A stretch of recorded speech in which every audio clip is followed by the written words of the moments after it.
Opa! Opa, opa, Penelopa, vin vacile peste mine.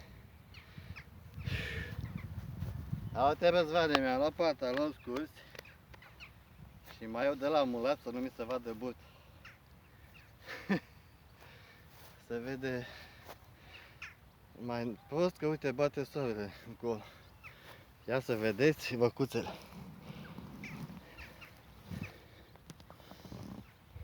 Se uită vorba ca vaca la poarta nouă.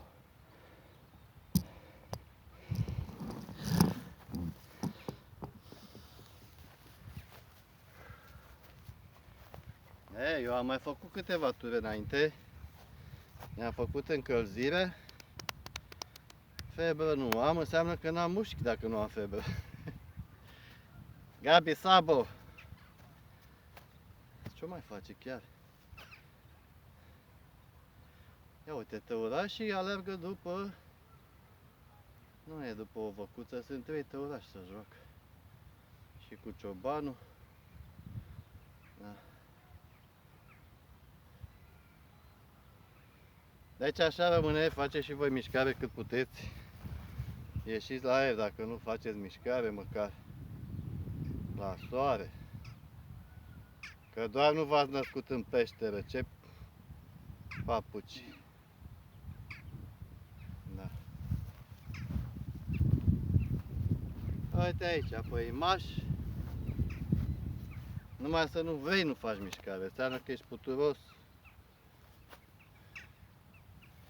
Nu știu, nu mă văd, eu nu mă văd acolo, voi mă vedeți, mă? Ia uite. Bate soarele invers. Am luat mai eu mulat. E deja un pic transpirat, dar îl spăl când ajung acasă. Ia uite, au venit vacile la mine. Niho! N-am dărât. Ce faci, mă? Mă pun boțul pe tine. Ia uite, iau ce. Băi, te vaccinez.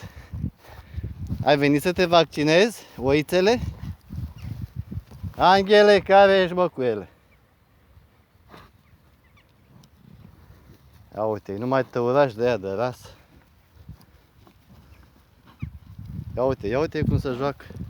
Hai că am venit la sport și fac zoo.